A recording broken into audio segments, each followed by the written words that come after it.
হুমকি ধামকি দিয়ে ভয় দেখিয়ে যারা ক্ষমতায় আসতে চায় তাদের পতন শেখ হাসিনার চেয়েও খারাপভাবে হবে। এই মানুষগুলো যারা বিগত 1 বছর 3 মাস ধরে মানুষের উপর জুলুম করেছে তারা আবার নির্বাচনের আগে 1 মাসে ফেরেস্তা সাজার চেষ্টা করছে। আসলে এই মুহূর্তে এবং এই নির্বাচন ইনশাল্লাহ আপনারা এটা দেখতে পাবেন যে পূর্ব নির্ধারিত হেভি ওয়েটের যে চিন্তা যে কনসেপ্ট এটা আর এই বাংলাদেশে আর টিকবে না।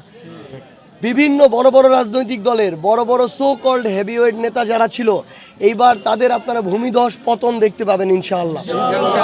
বিপ্লব ওই 2024-এর অগাস্ট থেকে বিপ্লব এখন মানুষের ঘরে ঘরে পৌঁছায় গেছে এবং আমরা মানুষের মধ্যে একটা পরিবর্তন দেখতে পাচ্ছি।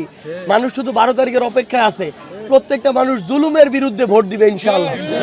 প্রত্যেকটা মানুষ চাঁদাবাজি, দখলদারিত্ব, হুমকি ধামকি, ক্ষমতার অপব্যবহার থেকে শুরু করে মামলা বাণিজ্য এইসব যারা করেছে তাদের বিরুদ্ধে এবার ভোট দিবে। আপনারা আপনাদের জায়গা থেকে দেখতে পাবেন এই মানুষগুলো যারা বিগত 1 বছর 3 মাস ধরে মানুষের উপর জুলুম করেছে তারা আবার নির্বাচনের আগে 1 মাসে ফেরেস্তা সাজার চেষ্টা করছে।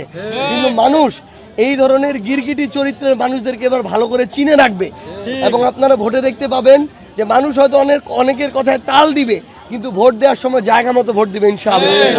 এবং শুধু পঞ্চগড় 1 আসন নয়, পুরো বাংলাদেশে আপনারা দেখতে পাবেন ইনসাফের পক্ষের, ভালোর পক্ষের, সাধারণ মানুষের পক্ষের 10 দলীয় যে ঐক্যবদ্ধ বাংলাদেশ, এই 10 দলীয় ঐক্যবদ্ধ বাংলাদেশ বিজয়ী হয়ে আগামীতে সরকার গঠন করবে ইনশাআল্লাহ। তবে আমরা একটা কথা বলে দিতে চাই, এখনো আমার আসনেই বিএনপির কিছু নেতাকর্মী স্থানীয় পর্যায়ে অনেক মানুষকে গিয়ে হুমকি দিচ্ছে। আজকেও সকালে এসে আমাকে একজন অভিযোগ করেছে তিনি জামায়াতের একজন কর্মী, তাকে গিয়ে হুমকি দেওয়া হয়েছে যে জামায়াত তো ক্ষমতা আসবে না, জামায়াত বা 10 দলের প্রার্থী তো এখানে জিতবে না, তাহলে নির্বাচনের পরে তাকে দেখে নিবে যদি তারা ধানের শীষে ভোট না দেয়। আমরা স্পষ্ট করে বলতে চাই এই ধরনের হুমকি ধামকি দিয়ে ভয় দেখিয়ে যারা ক্ষমতায় আসতে চায় তাদের পতন শেখ হাসিনার চেয়েও খারাপভাবে হবে। বাংলাদেশের মানুষ এখন আর আগের ওই জায়গায় নাই। আমরা স্পষ্ট করে একটা কথা বলি, মানুষকে মানুষের মতো করে স্বাধীনভাবে আপনারা ভোট দিতে দেন। মানুষ ভোট দিক, মানুষ মানুষের সিদ্ধান্ত নিবে। যদি এই সিদ্ধান্তে আপনারা বাধা দেন যতটুকু সম্ভাবনা ছিল ওইটুকু সম্ভাবনাও নষ্ট হয়ে যাবে। আপনাদেরকে এই জন্য অনুরোধ করব একটা সুষ্ঠু, স্বচ্ছ এবং নিরপেক্ষ নির্বাচনের জন্য সকল রাজনৈতিক দল সহযোগিতা করেন।